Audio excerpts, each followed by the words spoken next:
Session 3. Health and Well-Being Conversations with Joanne Crowther, cancer survivor, cannabis activist. Hey Joanne, thank you for joining me. Well, thank you for having me.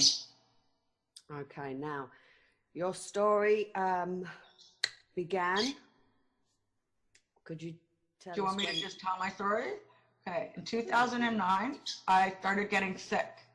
I started losing weight. I was 270 pounds. I couldn't lose weight.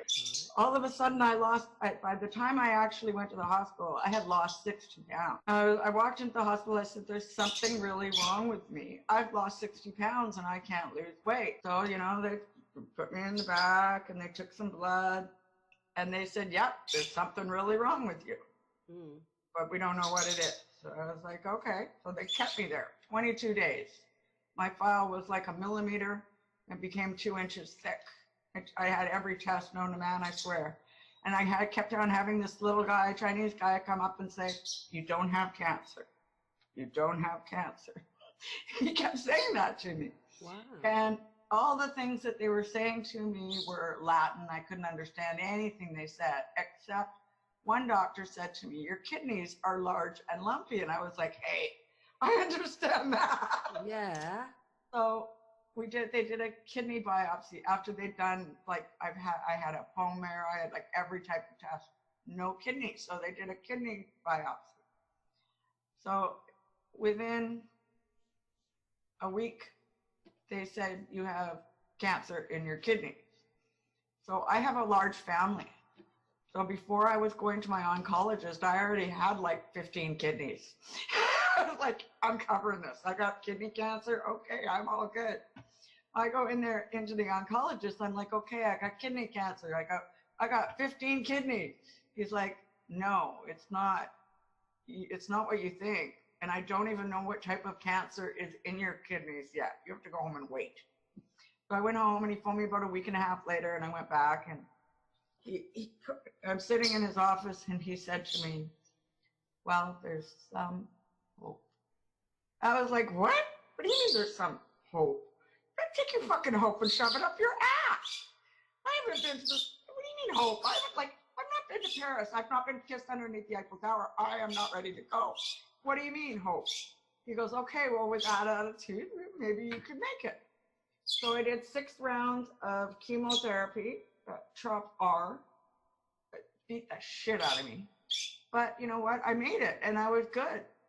And I was going a couple months and I was like getting ready to go back to work.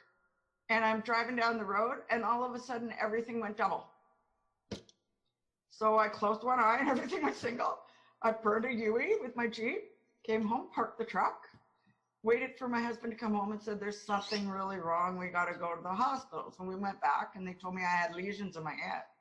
I had looked it up online and it basically told me that I'd had a stroke. So then when they said I had lesions in my head, well, I thought, okay, I had a stroke. I sent my husband to go get me food. And the nurse came in and said, well, you're taking this way too well. I'm like, well, what do you mean? You said I have lesions in my head. I had a stroke, right? She's like, no. I'm like, well, what do I have? She's like, you have multiple tumors in your head. I was like, oh, I didn't realize that. So then I had radiation. So I had 20 shots of radiation and it went away. I was good for a year. I did a half marathon, raised $5,000 for cancer research. I was, you know, all good to go. And then I found a lump on my leg. And I went to the doctor. At that point, I was at the BC Cancer Clinic.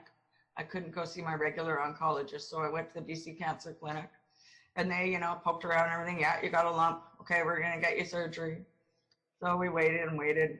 I went to Mexico for a week because they were taking too long. And I thought, well, if I'm going to die, I want to go to Mexico first. So I went to Mexico and then I came back. The day after I got back from Mexico, I had surgery on my leg. They took out the lump. They took out a large chunk of my muscle. And when they did that, it spread. So I kind of lost my mind for a while. I remember at one point I was in the hospital and they asked me where I was. And I told them I was at a bush party. And they asked me when I was. And I said, it's 1981, let's fire drop. And then I looked around and went, this isn't right. Something's wrong. Wow. And the nurse was like looking at me with big round eyes going, are you okay? I'm like, okay, yeah, let's go back to bed. I went back to bed. I kept asking to get out. Like I didn't want to stay. The type of cancer, I have lymphoma. The type of lymphoma I have has never been found in a live person, except for me, because I'm very sensitive. So when I was in the BC Cancer Clinic, I had, at one point they gave me the head oncologist, and she went on holidays, and I had 17 oncologists. I was a pincushion. But I sat in the BC Cancer Clinic and smoked pot. But I didn't know about the oil then. So they gave me 2 shots of the stuff Mexotrethate. My liver and kidneys shut down. So my liver was about 20%, between 20 and 25%. They said if it goes under 30%, it won't regenerate. And my kidneys were 1 number away from dialysis. Where it was supposed to be low, it was high, and where it was supposed to be high, it was low. They said that will never, ever get better. And I was like, oh, well, okay. So I started to, I went home to die. Gave me 6 weeks in April of 2012. They gave me 6 weeks, go home and die. You're not even going to make your birthday in June. But I come home, and at that point, I had to lay down on the way from my couch to my bathroom. And it's about 10 feet. I had to lay down on the floor for a few minutes to be able to get the energy to get back up and go to the bathroom. After a week of taking the oil, a gram a day, I sat up on the couch and looked at my brother and said, let's go out for lunch.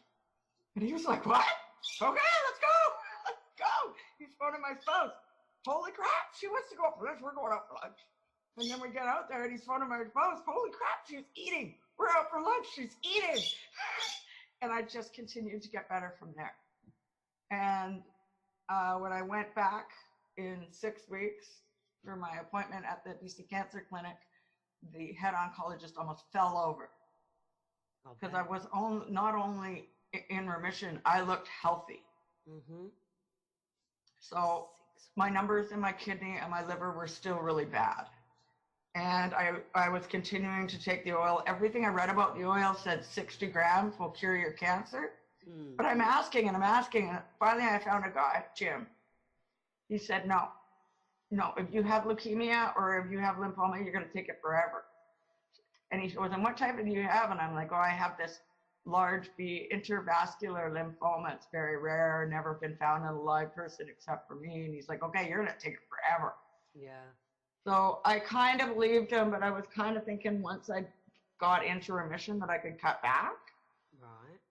So I went to an oncologist, a naturopath oncologist, licensed in both.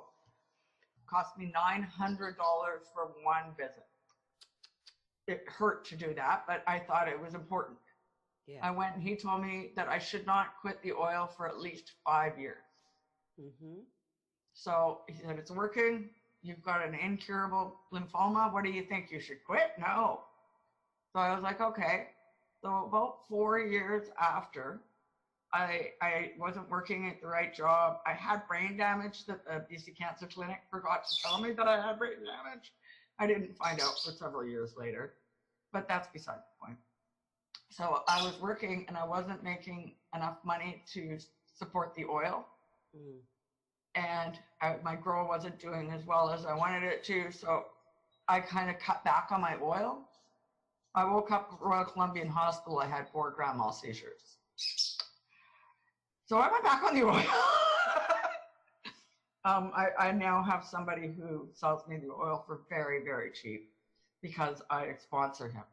Anyone who asks for oil in Canada, I say, hey, him. Right? But he gives it to me for that cheap that I need to do that for him. Yeah. But yeah, and now I've been good ever since.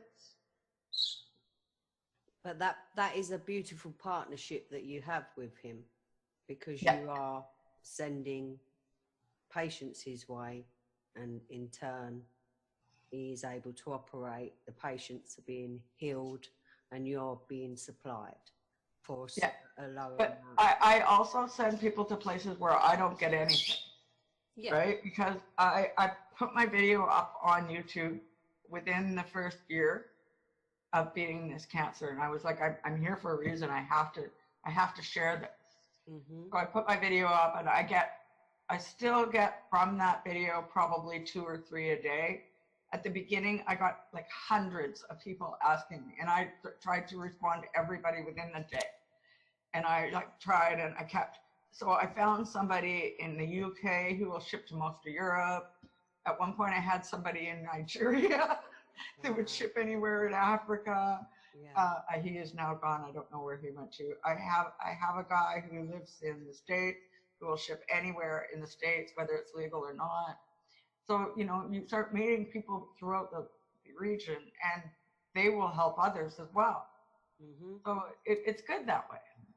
Yeah, it's the only way in which the community can take back any kind of... and I've got most of my family on a low dose because my mom died of lung cancer. And well, I almost died from cancer. So I was like, hey guys, it's in the family. Both Nana and Grandpa died from it. So start taking it now. It's a vitamin at the end of the day. It's a nourishing part of our diet that's been eradicated, been denied. And hence the pollution and environments we live in today, the protection we need has been taken. It's been taken from us. But those of us rediscovering are discovering how it can and does in fact prevent a multitude, age-related illness, environmental pollution, endless. And Joanne, I am stunned at your courage, first and foremost. Also, how did you cope with the 1 gram off the bat? You went straight. Had you ever had? Well, when I first started, I didn't get told to take 1 gram a day. I got told to take a rice-sized piece. And I did it 3 times and nothing was happening. And everything I read about the oil said that it was going to happen right away. So I went right back to the lady and said, look, they gave me 6 weeks to live. This is what I'm trying to fight. She said, oh my God, start taking 1 gram a day right now. Yes. So I came home and I took 1 gram a day that night. And I went to bed. And I had a really good sleep. And I woke up the next day and I was completely fine. And that's how it was for me. I never got high from it at all. Wow. But at the time, I was taking 36 milligrams of hydromorphone. There we go. Which is a time-release morphine twice a day. And then my breakthroughs were 12 milligrams of morphine, which I was taking 8 to 10 a day. You could have hit me with a Mack truck, I wouldn't have felt it. Yeah, you was already through the roof. But you obviously, But then you could obviously at that stage of realizing the oil was working, you were able to. I stopped taking everything. Yeah. And I started taking Aleve. And I went into my GP and my doctor just flipped because Aleve is ibuprofen and that's really bad for your kidneys. Right. And my kidneys were already really damaged. And he was like, are you trying to kill yourself? What are you doing? I was like, well, what do you mean? It lasts for 12 hours. I thought this was a good thing. So the only painkiller I am allowed to take is morphine. I was like, really? I don't like that stuff. So I smoke dope and I take CBD. Are you still in touch with your oncologists and the medical staff that actually dealt with you and know about your recovery? I left the BC Cancer Agency or clinic as soon as I could. Yeah. And I went back to my oncologist. My oncologist loves me. I used to have to go for a while. It was every 3 months and then every 6 months. At this point, it's been 6 years. So I'm at every year. But he schedules his worst patients when I'm coming. because he knows that I will talk to them. Yeah. He's like, He can't. I'm bound by my Wow. my doctor thing that I can't tell everybody this, but you can do it. And I was like, okay, I'm going to do it whether you tell me to or not. Wow. Because I was doing that when I was going to the BC Cancer Clinic. Every time I went in, I'd get in the elevator and be like, hey, what are you trying to fight? You know, there's this oil. You should really take it, man. It's saving my life. And I'd tell everybody, and I'd give them cards on where to look for it and everything. Yeah. I don't think the oncologists at the BC Cancer Clinic liked me very much. Tough, isn't it? Tough, unfortunately, tough. Yeah. Yeah. Okie doke. Wow. Also, with regards to where you are geographically, are you able to legally grow your own now? I really don't like the new regulations for legally. Okay, so prior to legalization in Canada, every person in Canada could grow 6 plants. Now it's legal. Every household can grow 4 plants. So I used to grow 12 plants, 6 for me and 6 for my husband. Now I can grow 4 plants for the whole house. Yeah. And before, with my medical and everything, I could get away with having a lot more. Now, with the legalization, if I get caught with more than 30 grams, I can go to jail. And I'm not sure how in the hell I'm supposed to only get 30 grams from 4 plants. Because I usually get a pound a plant. I'm like, huh? And I'm looking at the regulations. I'm like, this doesn't make sense. So they don't even understand. I live in British Columbia in Canada. I live in the Lower Mainland, which is basically Vancouver. In Vancouver, when legalization happened, we had 110 dispensaries, compassion clubs, whatever you want to call them. We have about 30 now. And it's only because there's a court order making them be staying open. On the date of legalization, they told all of the dispensaries that they had to close. They opened one up in Kamloops. There was none in the Lower Mainland at all. So without a credit card, which most of the people who are minimalized, including myself, don't have. So access to medicine was 0. So that's hence the court case.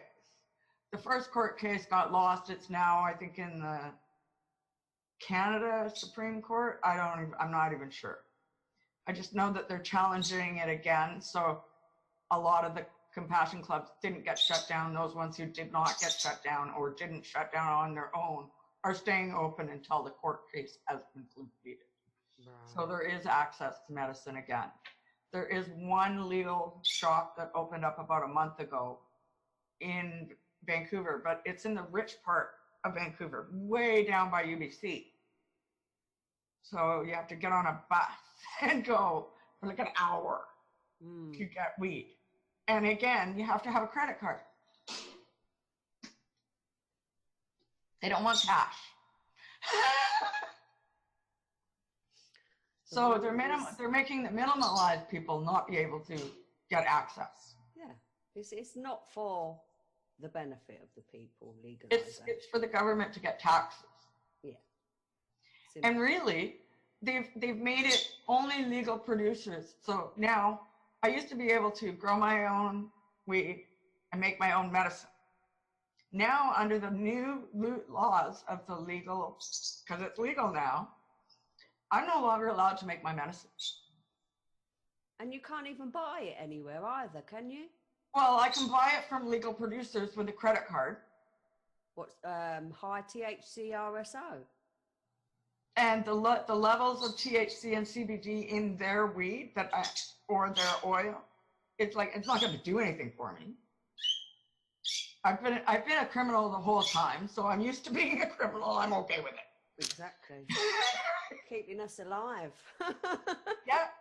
And I honestly, I have a video in my will that says that if I get thrown in jail and I die, because I have no access to my medicine, I want the government sued for my death. I want them charged with my murder. Mm. And that's what my video in my will says. Right. And it's going to go live if I die. Just poof, out on the internet. Good on you. And then right now it's Trudeau, so he'll be the one. It says the Prime Minister of the day and the Premier of the province of the day. The Health Minister of the Government of Canada of the day. The Health Minister of BC of the day. Want them all. Because they're the ones who screwed this up. We should have gone with Colorado's model. Look at how much money they're making.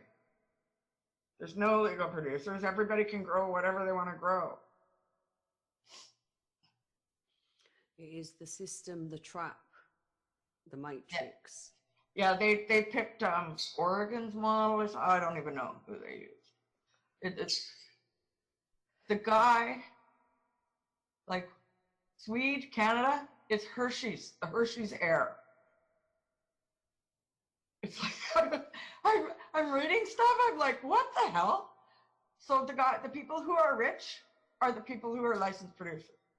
Mm. One of the licensed producers who quit, who was one of the CEOs, quit to become the guy for the regulations for getting legalization in the government.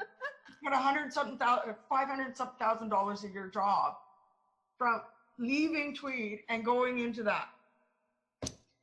I'm like, so what? You make a licensed producer, the one who tells you how to make legalization? Gee, I wonder why it's all licensed producers. And I can make my oil if I use the CO2 method. Right. I don't know the CO2 method. Do you? No. I never even heard of it until it came up on my screen. Right. I was like, what the hell's the CO2 method? Well, you know, the other way, it's flammable. Only licensed producers can do it that way. I'm like, what? It's like, what, only a licensed chef can come into my kitchen, turn on my oven and do a flambe? Yeah. Well, no, yeah, basically. You know, I'm sure I'm capable to switch my oven on, which is a dangerous device. Oh, yeah. And make a flambe in my frying pan and cause some fire. I don't need a regulator for that. Oh, no, and then, so I live in BC. There's a province here in Canada, Manitoba. They have a driving thing. So if you get caught driving under the influence of marijuana 3 times, they will throw you in jail for 10 years. Wow. A rapist there got 5 weeks. Oh my. Murderers get 6 years. But if you smoke pot, you're going to get 10 years in jail. All I have to say is, what the?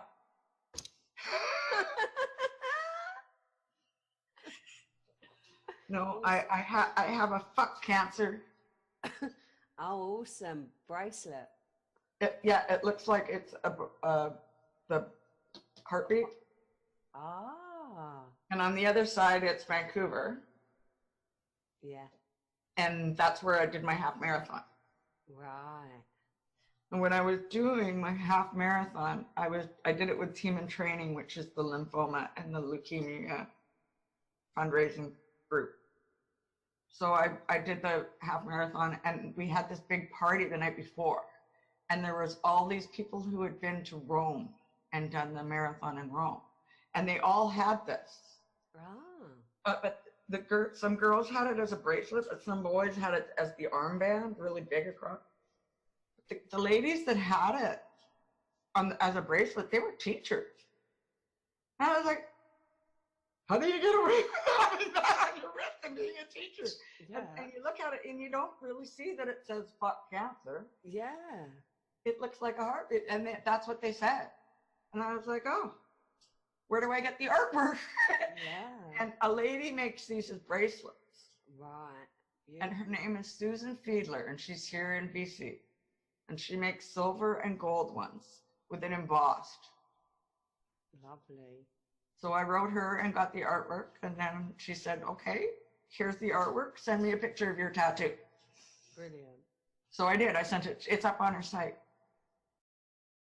And the cancer charity, when you did your run, after when you discovered the oil, did you ever revisit those people?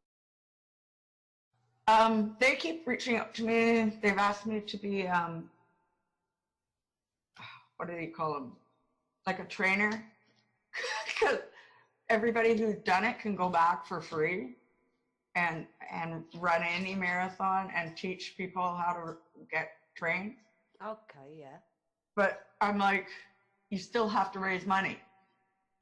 And I'm like, but I don't want to raise money because I don't believe in you. All of the people who you raise money for, they live in these mega mansions. They're trillionaires. Like, I don't want to give them any money. And so your situation, healing yourself with the oil, did that not make them then think about what they were doing, raising money for a charity? When... No, and they don't want me to go in and talk about that. Everybody's different, you know. That's what they say to me. Everybody's different. You don't know that that'll work for them.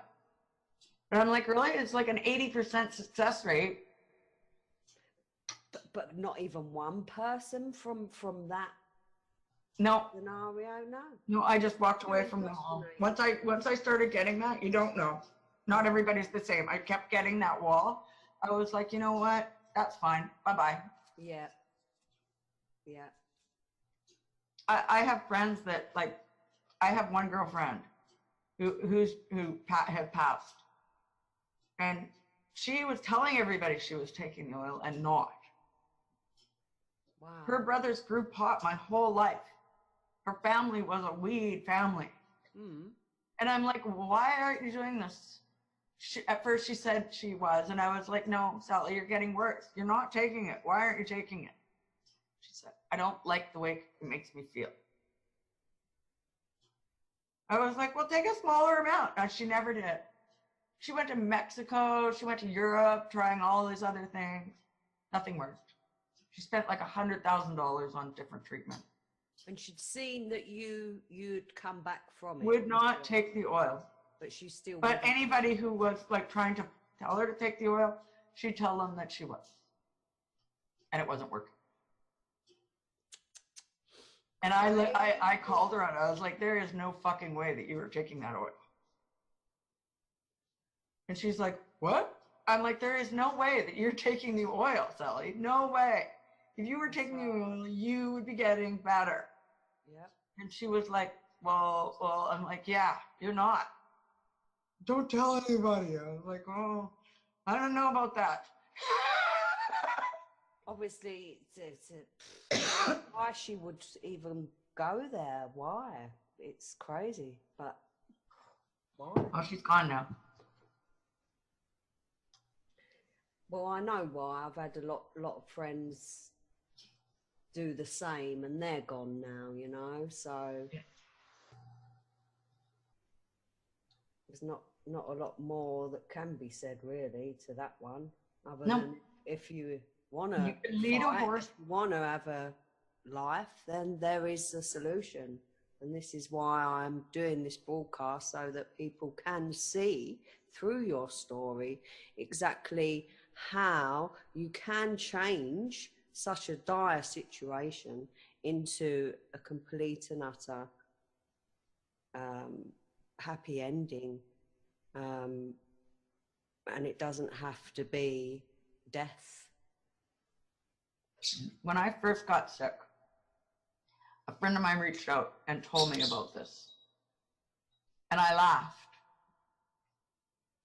I told him I was going to go with the doctors. I didn't think pot would be able to cure my cancer. But when they sent me home to die, and my brother started reading something about pot on the internet, I was like, oh, my friend. He's like, call your friend. We called my friend. He hooked me up with a guy, and we went from compassion club to compassion club until we got the oil. He saved my life. That's it. Biomedical, they're the people who supply my oil. They're really good. Their oil is really good. Okay. I also took aerobic oxygen. And you can buy it at any health food store. Since I got sick, they have made it illegal, and the health food stores now sell it as a mouth rinse. But you add 7 drops of water to 3 glasses a day. Cancer cannot live in an oxygenated environment. I met a lady who was 96 years old, got lung cancer, and that was all she did, and she was still here. Great. So I tell everybody about that as well. And I had a few people write back and say, but it's not in the health food store anymore. So I went into the health food store and asked. He says, oh yeah, it's a mouth rinse now. He goes, you can still use it the way you used to. And I was like, okay, that's all I need to know. Wow. So then now I tell them, okay, ask for the mouth rinse, aerobic oxygen. And then now everybody's like, yeah, okay, I can find it. It's like $14 for a bottle, and literally 7 drops in 3 glasses a day. That's all you need. Did you meet Rick Simpson? Yes, I did. He actually showed me how to make the oil. I met him and spoke with him, like public speaking with him, on the Vancouver steps of the Vancouver Art Gallery. We made 3 pounds of pot into oil right there, out in the middle of the, just in front of the steps of the art gallery. And once we were all done, he got up and talked, and people started coming around, and then they were kind of dispersing, and I got up and talked. Apparently, I have a really good talking voice, because I had like 400 people cheering as I was talking. And Rick was like, I should take you with me. And I was like, no, I'm not leaving the country. I need the health care. But he was moving to Spain then. And that's when Gingrich started taking over. Right. So they sent me home in April. I think it was mid-April. So I think it was probably May of 2012 when I started the oil. And in July, I went into the oncologist or the BC Cancer Clinic, and they didn't expect me to be walking in. They expected me to be in a grave by then. And I walked in, and I went for my appointment, and the oncologist, it was the head of oncology, was back. And she looked at me and went, oh! She called me a miracle. And I said I was not a miracle, that it was the oil. But she would not put that in my records. But the second time I went back, and 6 weeks later, I made her put it in my records. So it says in my records that I was taking hemp oil. That's all she would put, but it's better than nothing. Amazing. But it says miraculous recovery. All over my records, miraculous recovery. I'm like, it's not a miracle, it's the oil. Mm-hmm. And I spoke at a hemp group, a hemp fest or something. The Georgia Straight put it on. And they asked what we wanted to see. I was on a panel, another patient, and a guy that fights for it. And they asked what we would like to see. And they all said this and that. And I said, I would like to see a doctor offer chemotherapy, radiation, or Phoenix Tears oil. And the whole place went, yeah! And then I had about 50 people following me around asking me questions for the whole rest of the conference. But it was fun. That was last year in February, wow. 2018. Okay. Have you done any other conferences since then? No, I'm not a self-promoter. I kind of just quietly go about my thing and help people. Some of the people that I help, they tell other people about me, and then other people ask me. In the beginning, I was invited to go to Croatia, but Facebook made an other mailbox that I didn't know about, and I didn't see it until after the thing had happened. So I didn't get to go to that, and I can't afford to travel. So unless somebody asks me to go and pays for my way, I can't go. Okay. Okay. But I would go. I can speak. I'm very good at it. Well, I've watched your videos. What I do want to say is that when I started researching, having to research cannabis oil as the option alongside what was being offered to me for my son, when it came to the point I couldn't find anything negative, I was looking to, to see something that was going to cause alarm bells. Yeah, there's none. It wasn't until I got to your video and I watched your video and I had to say to myself, enough is enough. Enough is enough. It doesn't exist. The devil in this plant doesn't exist. No. And I haven't read the Bible, but somewhere in there it says, God said, use the green plant. I wonder what he was talking about. Mm-hmm. Oh, yeah. Your video absolutely nailed it for me to just give up looking for the devil, because the devil didn't exist, and this was the gateway out of the despair, desperation, the trauma of being victim to incurable disease. Okay, because that's what my son was facing. So I want to thank you from the bottom of my heart for being brave, for coming out, for speaking your truth with courage, so that other people like me can also gain the knowledge and take the steps necessary to gain their lives back, their health back, and live as we would like to live. Yeah. Healthy and free. Yeah. Without the constraints that a system has upon us. However, even with them constraints, you can see there are people who are finding a way. And Joanne, you are one of them. Yeah. I can't remember if I've mentioned, I told you that my kidneys and liver were destroyed. The oil restored them. So my liver was 20-something%. They told me I'd never go back. It's at 100%. There's never a too late with this medicine. It's never too late with this medicine. No. Well, it can be too late. But if the earlier you try, like one of my girlfriends got a bad biopsy on her, or a bad scan on her breast. Yeah. I got her on the oil before she even had a biopsy. Now, the first biopsy came back with something they weren't sure about. Mm-hmm.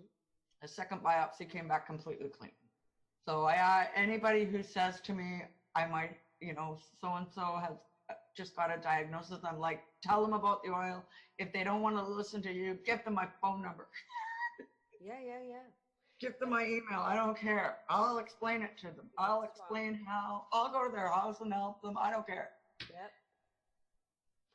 But some people I've known won't even, not that they won't entertain the idea, they won't even attempt to save their life. No. Like your friend. Yeah. Friend. So, yeah. But for those who need and wish to take a different route, then there is a solution, basically. And that's the solution we're highlighting, that there is, if you want to take it. I wish that I would have known that it really would have worked before I did the chemo and the radiation. Through everything you went through. Yeah, because like the chemo and the radiation, like half my face doesn't work now. I look like I've had a stroke. My kidneys and liver were like really, really bad. My brain, I have brain damage. Right? and radiation and chemotherapy give you a 100% chance of another type of cancer. They forget to mention that. So people need to know these details, need to know. Yeah. Yep. How to know. I scream it from the rooftops. Don't do it! Take the oil! Fuck, look at me, oh my God! That's right. And the best ones are in the supermarket with their little tins collecting for child cancer and stuff. Yeah. They don't get it. No. When they reach their arms out with the bucket to me, I turn to them and say, cannabis cures cancer. And they basically look at you as if you've just said swear words to them. And then say, oh, well, I don't know about that. No, you know, yeah. People come to me that have seen my video. So I don't experience that much. In the doctor's offices, when I was going to the cancer clinic and when I go to my oncologist's office and I'm talking to people, those people are looking at me saying, and I'm like, they sent me home to die in April 12th, 2012. And here I am because of this stuff that's illegal. And then they're like, oh, and they want to hear. Yeah. Because I look like I do now. I don't look like I'm going to die. That's right. Your testimony. But yeah. In the grand scheme where you are as a country and the attitudes of your country to the oil will vary from each country, isn't it? It's so varied, the mindset of what has taken place, the programming over this plant, over the globe. And that is a lot of the stumbling blocks that people can't get over to actually. Well, the UN, I think, is starting to change their ways. Because first it was Uruguay, and Canada was the second country to legalize recreational use completely, which they didn't really do, but they made it sound like they did. And they apparently, according to our government, they had to fight the UN to be able to do this because the World Health Organization and the UN still class marijuana as a class 1 or 2 drug. So the UN has to change their view on marijuana or cannabis. Marijuana is a slang. Yeah. Cannabis is the word we should use. That's right. So the UN has to change their views on cannabis and realize that it's a plant that's a health benefit. It's not a drug. It's a flower. Right? We should be rejoicing the flower. Mm-hmm. Yep. And lead by example, I always say, and you know, the rest will follow. Yeah. And there's so much it cures. Like, so many people have said to me, it sounds like a snake oil. And I'm like, I know it sounds like a snake oil because it cures so many things. But it's because you make it in a different way for this. Like, you know, you use more CBD oil for epilepsy and things like that. Yeah. And you use more THC, CBD for cancers and MS and stuff like that. Like you got to vary the strains and vary the you know, the THC, CBD variants and stuff for different diseases. That's right. And you know, if you use it as a topical, it works really well.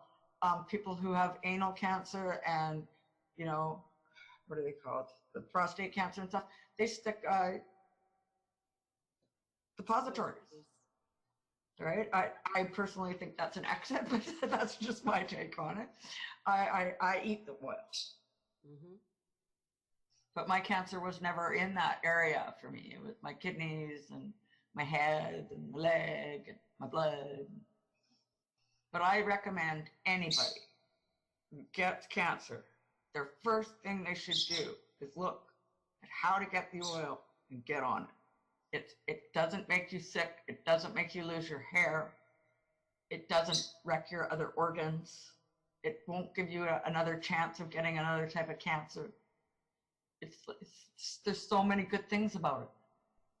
I love y'all. Take care of yourselves. Excellent.